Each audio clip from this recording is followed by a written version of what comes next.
नमस्कार, आप live cities देख रहे हैं। मैं हूं जय शुक्ला। देखिए, बिहार के तमाम लोगों के लिए अच्छी खबर है, या फिर यूं भी कह सकते हैं कि वो लोग जो भोलेनाथ के भक्त हैं, जो देवघर में भोले बाबा के भक्त करने को आतुर हैं, उनके लिए भी अच्छी खबर है। पटना से देवघर के लिए विमान सेवा जो है वो शुरू हो चुकी है। फ्लाइट अब उड़कर आपको देवघर में महज 1 से 1.5 घंटे में पहुंचा देगी। अब बाबा के दर्शन करना, यदि आप पटना में ही रहते हैं तो देवघर जाना और आना आपके लिए महज बाजार जाकर आने जैसा होगा। ये इसलिए हम कह रहे हैं क्योंकि पटना से अब आप सीधे विमान का सहारा लेकर भी देवघर जा सकते हैं, और वो भी बहुत कम किराए में। मतलब दूरी के हिसाब से तो किराया उतना सस्ता नहीं है, लेकिन फिर भी आपके बजट में वो किराया आ सकता है, और इस किराए में आप देवघर जाकर के लौट सकते हैं बाबा के दर्शन करके। देखिए, खबर यह है कि वैद्यनाथ ज्योतिर्लिंग के दर्शन करने वाले तीर्थयात्रियों के लिए अच्छी खबर।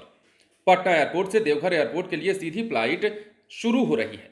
इंडिगो की ATR 72 यानी कि 72 सीटों वाली यह विमान जो है 7944-2303 सप्ताह में 4 दिन सोमवार, बुधवार, शुक्रवार और रविवार को ऑपरेट करेगा। यह विमान देवघर से 11:15 में टेक ऑफ करने के बाद 12:15 पर पटना लैंड करेगा। पटना से 12:35 पर उड़ान भरेगा और फिर 1:35 पर देवघर एयरपोर्ट लैंड करेगा। पटना देवघर के बीच हवाई दूरी 200 किलोमीटर है। किराया करीब 3,000 रुपए है। पिछले साल 12 जुलाई को देवघर एयरपोर्ट का उद्घाटन हुआ था, और तब से बाबा नगरी के लिए सीधी फ्लाइट का इंतजार किया जा रहा था, और लोग इस बात का इंतजार कर रहे थे कि कब उद्घाटन तो हो चुका है, लेकिन कब सीधी फ्लाइट सेवा जो है वो शुरू हो जाएगी, ताकि बहुत सारे लोग ऐसे हैं जिनके पास वक्त की कमी होती है और वो कम वक्त में जाकर के बाबा के दर्शन करके आना चाहते हैं। तो ऐसे लोगों के लिए भी फ्लाइट सेवा जो है वो शुरू हो चुकी है। और महज 3,000 रुपये, आप सोचिए ना, 3,000 रुपये बहुत ज्यादा की रकम नहीं है। हालांकि आम आदमी के लिए ये भी ज्यादा है, लेकिन अपर मिडिल क्लास वाले लोग जो कि जाना चाहते हैं, या देवघर आना जाना लगातार बना रहता है उनका, किसी भी कारणवश व्यवसाय भी उसमें एक हो सकता है, तो आप जो है वो फ्लाइट का सहारा लेकर के अब जा सकते हैं। और सप्ताह में कितने दिन फ्लाइट सेवा शुरू चलेगी होगी, ये भी हमने आपको बताया है। एक बार फिर से सुन लीजिए, सप्ताह में 4 दिन सोमवार, बुधवार, शुक्रवार और रविवार जो है वो फ्लाइट सेवा बहाल रहेगी, और ऐसे में आपके लिए देवघर जाना और आना बहुत आसान रहेगा।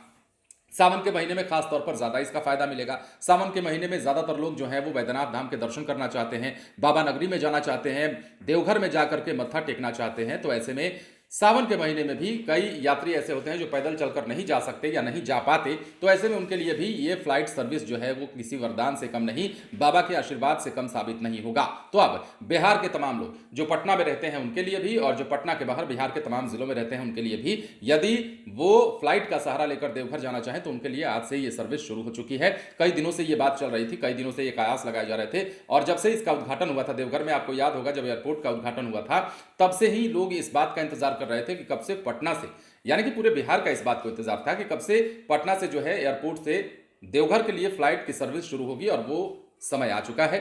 3,000 किराया रखा गया है, और 1 से 1.5 घंटा, महज 1 घंटा कुछ मिनट लग सकते हैं आपको देवघर से पटना आने के लिए, जो बताया गया है। मीडिया रिपोर्ट्स के हवाले से जो खबर हमारे पास आई, हमने उसको आपको बताया।